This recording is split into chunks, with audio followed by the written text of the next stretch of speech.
नमस्कार मित्रांनो, मैत्रिणींनो, भावांनो आणि बहिणींनो, आपण आज या व्हिडिओमध्ये जाणून घेणार आहोत ती म्हणजे मुख्यमंत्री माझी लाडकी बहीण योजनेचे जे काही फॉर्म रिजेक्ट झाले होते किंवा डिसअप्रूव्ह झाले होते, आता त्यांना परत एक चान्स महाराष्ट्र शासनातर्फे देण्यात येत आहेत।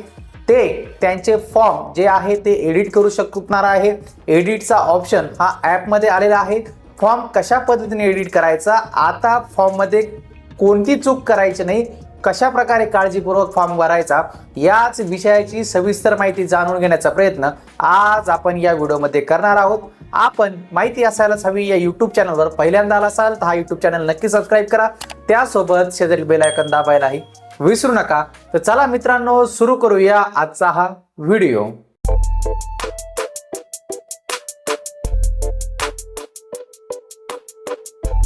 सर्वप्रथम आपल्याला आपल्या मुख्यमंत्री माझी लाडकी बहीण योजनेचं जे काही ॲप आहे त्या ॲपच्या माध्यमातून लॉग इन करायचं आहे। नारी शक्ती ॲप हे आपल्या मोबाईलमध्ये असणं आवश्यक आहे, ज्यावरतून आपण फॉर्म हा भरलेला होता। त्यावरती लॉग इन केल्यानंतर आपल्याला आपण केलेले जे काही अर्ज आहे त्या पर्यायावरती आपल्याला क्लिक करायचं आहे। त्यानंतर आपल्या समोर जे काही आपण अर्ज केलेले आहेत त्याची जी आहे ती लिस्ट ओपन होईल आणि ती लिस्ट ओपन झाल्यानंतर किंवा आपण एक किंवा दोन जे काही अर्ज केले असतील आपल्या मोबाईलवरनं, ते मोबाईलवरून आपल्याला ते फॉर्म समोर दिसायला चालू होतील। त्यापैकी जो काही फॉर्म डिसअप्रूव्ह किंवा रिजेक्ट झाला असेल त्या फॉर्मवरती आपल्याला क्लिक करायचं आहे। त्या फॉर्मवरती क्लिक केल्यानंतर आता आपल्या समोर एक रिझन आणि एडिट ऑप्शन हे समोर दिसायला लागला असेल। त्यापैकी जे काही रिझन आहे ते रिझन म्हणजे जे काही फॉर्म आपला रिजेक्ट करण्यात आला तो कोणत्या कारणाने करण्यात आला ते सर्वप्रथम आपल्याला समजून घ्यायचं आहे, वाचून घ्यायचं आहे व्यवस्थित की आपली फॉर्ममध्ये कोणती चूक झाली होती। काहींचे फॉर्म हे मराठीत भरण्यात आल्यामुळे रिजेक्ट करण्यात आलेले होते, त्यांनाही एडिट ऑप्शन आलेला आहे। काहींचे कागदपत्रांच्या त्रुटीमुळे फॉर्म रिजेक्ट करण्यात आलेले होते, त्यांनाही एडिट ऑप्शन आलेला आहे। काहींनी पासबुक असेल, हमीपत्र असेल, रेशन कार्डच्या दोन बाजू जोडलेल्या नसतील किंवा IFSC code, bank account detail किंवा नावातील किंवा पत्त्यामधील चुकांमुळे जर तुमचा फॉर्म रिजेक्ट झाला असेल तर फॉर्म कोणत्या गोष्टीमुळे रिजेक्ट झाला हे काळजीपूर्वक वाचा आणि ती सर्व कागदपत्रांची जमवाजमव करून ठेवा। त्यानंतरच जो काही एडिट फॉर्म ऑप्शन आहे त्या एडिट फॉर्म ऑप्शनवरती आपल्याला क्लिक करायचं आहे। एडिट फॉर्म ऑप्शनवरती क्लिक केल्यानंतर आपल्या समोर नारी शक्ती दूत ॲपमध्ये तो सर्व फॉर्म हा ओपन होईल आणि ओपन झाल्यानंतर आपण जर आपल्या नावामध्ये चुकी केलेली असेल तर नाव व्यवस्थित टाईप करून घ्यायचं आहे। जर आपण पत्त्यामध्ये जर आपल्या काही चूक झालेली असेल पत्ता टाकण्यामध्ये किंवा आपला आधार कार्डवरचा पत्ता आणि आपण ॲपमध्ये किंवा ॲप्लिकेशन अर्जामध्ये जो काही पत्ता भरला तो जर चुकीचा म्हणून आपला फॉर्म जर रिजेक्ट झाला असेल तर तो पत्ता तिथे व्यवस्थितरित्या टाकायचा आहे। त्यानंतर खाली एक एक डिटेल्स आपल्याला तपासायची आहे आणि फॉर्म एडिट करताना हे लक्षात घ्यायचे ज्या कारणाकरता तुमचा फॉर्म हा रिजेक्ट करण्यात आला होता तेवढीच गोष्ट तुम्हाला फॉर्ममध्ये एडिट करायची आहे। इतर कोणत्याही गोष्टीला हात लावू नका, लावला परत काही चूक झाली तर फॉर्म रिजेक्ट होईल आणि परत एकदा चान्स तुम्हाला येईल की नाही येईल हे सांगता येत नाही। त्याकरता हा जो काही फॉर्म आहे जो रिजेक्ट फॉर्म आपण परत एडिट करून भरणार आहात तो व्यवस्थितरित्या एडिट करा आणि जी चूक झालेली आहे किंवा जी माहिती भरायची राहिली आहे किंवा जी कागदपत्र अपलोड करायची राहिली आहे तेवढंच कागदपत्र फक्त अपलोड करायचं, एवढी काळजी घ्यायची आहे। आता ते झालं, नंतर आपण खाली स्क्रोल करून आल्यानंतर आपल्या समोर जे दिसतं तो पर्याय म्हणजे आपण जे काही डॉक्युमेंट आपले अपलोड केलेले आहे ते आपल्या समोर ओपन होतील। आता त्यामध्ये जर कोणाचं हमीपत्रामध्ये जर चूक झालेली असेल किंवा हमीपत्रावरती सही नसेल, व्यवस्थित पर्याय टिक केले नसेल, जर हमीपत्राकरता आपला जर फॉर्म रिजेक्ट करण्यात आला असेल तर हमीपत्राच्या जो काही फुलीचं चिन्ह आहे रेड साईन आपल्याला उजव्या बाजूला दिसेल, हमीपत्र जिथे आपण अपलोड केले तेथे, तर ते रेड साईनवरती क्लिक करायचं। ते हमीपत्र जे आपण अपलोड केलं होतं ते डिलीट करायचं आणि नवीन हमीपत्राची प्रिंट काढून त्यावरती व्यवस्थितरित्या भरून खाली सही करायची आहे। त्यानंतर आपली तारीख टाकायची आहे आणि ठिकाण टाकायचं आहे। त्या फॉर्मचा व्यवस्थितरित्या फोटो घ्यायचा आहे आणि तो फोटो आपण अपलोड करायचा आहे।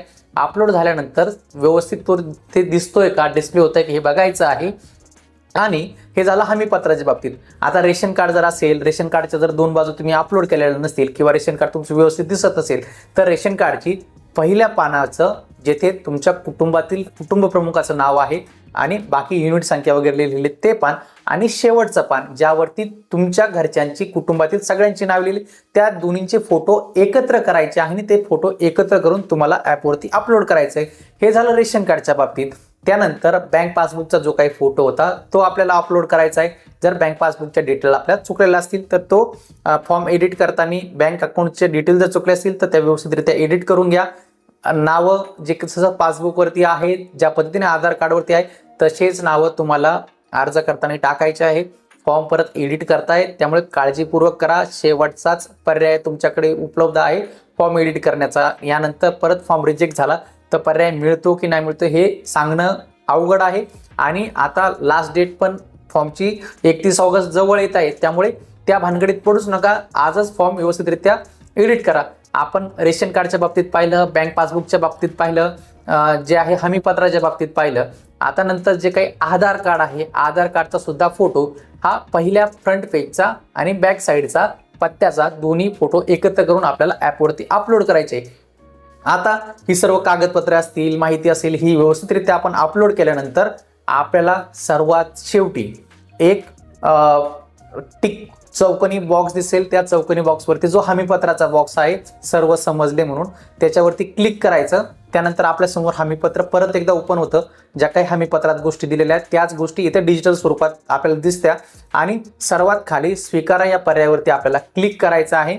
स्वीकारा या पर्यायावरती क्लिक केल्यानंतर आपण जी काही माहिती दिलेली आहे ती आपल्याला मान्य आहे, आपण ती ॲपमध्ये सबमिट करत आहोत, सरकारला देत आहोत हे आपण तिथे सांगत असतो. आणि त्यानंतर सबमिट या पर्यायावरती क्लिक करायचं आहे. सबमिट या पर्यायावरती क्लिक करण्या अगोदर परत मी एकदा तेच सांगतोय की फॉर्म परत व्यवस्थित चेक करून घ्या. परत काही चूक नाही आहे ना, काही व्याकरणाच्या चुका नाही आहे ना, नाव व्यवस्थित आहे ना, जे काही आपला ज्या चुकीमुळे फॉर्म रिजेक्ट करण्यात आलेला होता ती चुकी आपण व्यवस्थितरित्या सुधारली आहे का, आणि जो काही ज्या गोष्टी करता रिजेक्ट करण्यात आला होता तेवढीच गोष्ट किंवा त्याकरताच आपला फॉर्म एडिट करायचा. बाकीच्या कोणत्याही गोष्टीला हात लावायचा नाहीये. उगाच आगाऊपणा करू नका. जेवढं सांगितलंय फॉर्ममध्ये तेवढंच गोष्ट एडिट करा. आणि जो काही हमीपत्राचा स्वीकार या पर्यायावरती क्लिक केल्यानंतर तुमचा फॉर्म सबमिट करा. OTP येईल, तो OTP टाका आणि टाकल्यानंतर आपला फॉर्म परत एकदा सबमिट होईल आणि 1 ते 2 दिवसात हार्डली तुमचा फॉर्म हा अप्रूव्ह होतोय. काहींचा अर्धा ते 1 तासात फॉर्म अप्रूव्ह होतोय. तर आपल्याला शुभेच्छा. तुम्हाला लाडक्या बहिणींना जो 17 ऑगस्टला मुख्यमंत्री माझी लाडकी बहीण योजनेचा हप्ता येणार आहे तो आपल्याला सर्वांना मिळावा अशीच मी आशा करतो. आपल्याला आजचा हा व्हिडिओ आवडला असेल, आपण माहिती असायला हवी या यूट्यूब चॅनलवर पहिल्यांदा आला असाल तर हा यूट्यूब चॅनल नक्की सबस्क्राईब करा. भेटूया पुढील व्हिडिओमध्ये. धन्यवाद.